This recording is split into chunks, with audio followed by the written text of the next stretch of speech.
Syariat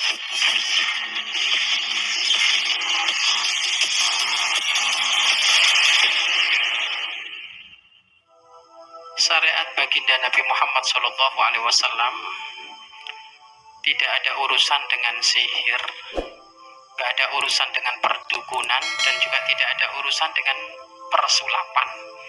Iya kan?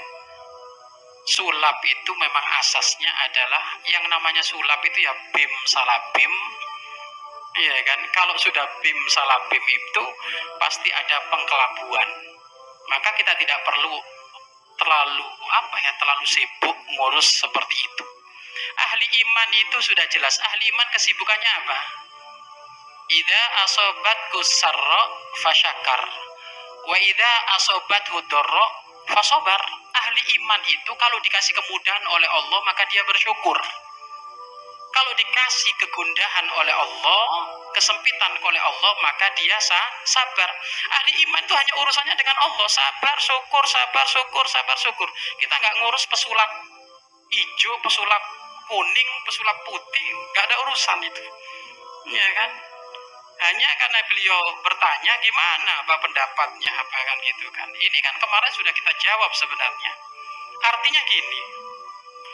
Seseorang dengan mimbarnya, seseorang dengan mimbarnya, lah kok menyesatkan seseorang, apakah itu urusan akidah, ataukah itu urusan penyelewengan dana, urusan uang, yang memang ternyata ada urusan dengan masyarakat orang awam, udah bener melenceng, maka cara untuk berdakwah sama dia bagaimana? Maka sampaikan juga di media. Sampaikan juga di media. Nggak masalah. Contoh ini, contoh. Ada orang akidah sesat. Dia punya media. Anggaplah orang-orang liberal. Orang-orang liberal ini kan, orang liberal itu syariatnya adalah alam. Al-Qur'annya alam. Bukan Al-Qur'an baginda Nabi Muhammad, bukan. Al-Qur'annya ini perubahan zaman. Dia punya media dia. Dengan medianya itu menyesatkan banyak orang. Lah ini bagaimana kalau kayak gitu? Nggak apa-apa, sampaikan juga di media. Bongkar saja. Kenapa? Biar banyak orang terselamatkan. Nah ini nggak masalah kalau memang ternyata ini ada urusannya dengan akidah dan urusannya dengan banyak orang awam. Kalau memang ternyata menurut itu orang bahwasanya ini adalah akidahnya salah, bahkan ada urusan penipuan ataukah apa, monggo. Karena dia menipunya pakai media, maka Anda juga bikin tandingan media untuk mencerdaskan umat dan mencerdaskan bangsa agar supaya tidak tertipu dengan urusan-urusan seperti itu. Kayak itu nggak masalah. Adapun kalau nyebut orang itu bagaimana kan gitu kan. Kalau memang sudah terbukti kesesatannya ya sebut. Dajjal, sebut aja Dajjal. Nggak apa-apa, sebut, nggak apa-apa kalau sudah terbukti kesesatannya. Tapi kalau masih abu-abu kok menyebut, ini gonjing jadinya. Jangan, kalau abu-abu jangan. Tapi kalau sudah terbukti memang ini orang ini sesat, menyesatkan, bahaya, karena sudah banyak korbannya, maka tolong disebut, nggak apa-apa. Namanya siapa? Oh si Anu, ya nggak apa-apa. Kalau sudah terbukti. Tapi kalau belum terbukti, jangan. Malah nanti kita jadinya gonjing nanti. Kita pengen membenarkan, tak taunya malah menguak permasalahan baru. Sebaik-baiknya mengingatkan sebisa mungkin, datengin aja dulu. Assalamualaikum, diingatkan pelan-pelan.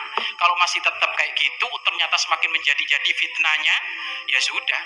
Kalau kayak gitu ya nggak apa-apa, buka saja. Kami kan kemarin bawa cerita, kami ada dulu di India itu, ada seorang dukun yang dibesarkan oleh orang India namanya Sai Baba atau siapa gitu. Ini memang orangnya sakti. Memang orang sakti itu Bapak Ibu bukan hanya dari kalangan orang dekat kepada Allah saja. Orang yang nggak pernah sholat pun bisa sakti, tapi judulnya bukan kesaktian mukjizat, bukan kesaktian karomah, tapi kesaktian istidraj atau sihir. Sihir itu kesaktian yang diberikan kepada orang-orang yang nggak dekat sama Allah. Semakin dia kurang ajar kepada Allah, maka sihirnya semakin nampak. Nah, ini ada di India itu seperti itu. Dia dengan sihirnya mengkelabui pengikutnya, pengikutnya banyak ribuan. Pengikutnya banyak ribuan. Kalau dia megang gandum itu dipegang gitu, gandumnya jadi emas. Dan dia bisa terbang. Bisa terbang di hadapan umatnya, jamaahnya itu.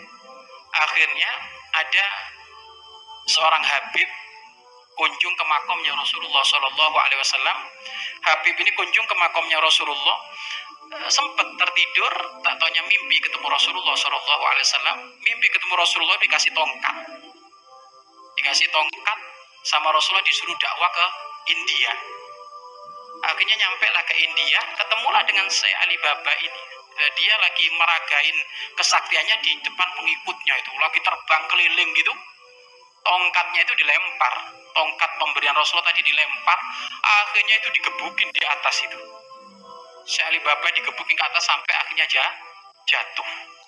Dari sini banyak pengikutnya yang meninggalkan dia. Loh, kalau kayak gitu nggak apa-apa. Kalau sudah jelas kesesatannya kayak gitu, ya sudah buka saja. Kalau sudah jelas kesesatannya. Tapi kalau belum jelas kesesatannya, kesesatan yang merugikan orang, akidah, iya kan, penipuan ini ya, itu nggak apa-apa dibuka. Tapi kalau ternyata urusan aib yang bukan ada dengan kesesatan akidah dan kesesatan penipuan, maka ini nggak usah. Tinggal dijabri, diingatkan, dinasihati seperti itu. Wallahu a'lam bishawab. Apa yang dilakukan oleh beliau kita nggak tahu seperti apa kejadiannya, tapi intinya garis besarnya adalah kalau memang itu urusan akidah dan juga ada penipuan yang berkedok agama yang banyak menyesatkan orang lain, ya nggak apa-apa, buka saja karena dia pakai media. Tapi kalau ternyata tidak terbukti, maka tolong jangan macam-macam, itu membuat malu orang, menjatuhkan kehormatan orang, itu Allah marah, dosanya lebih gede daripada membongkar Ka'bah. Ka'bah itu simbol syiar Allah yang paling agung. Jika ada orang menghancurkan Ka'bah, dosanya gede, tapi ada lagi dosa lebih gede daripada menghancurkan Ka'bah. Apa? Menjatuhkan, merendahkan kehormatan seseorang. Nggak melakukan itu dibilang kayak gitu, diviralkan kemana-mana, difitnah kesana kemari, maka ini merendahkan kehormatan orang, dosanya lebih gede daripada meruntuhkan Ka'bah. Wallahu a'lam bishawab.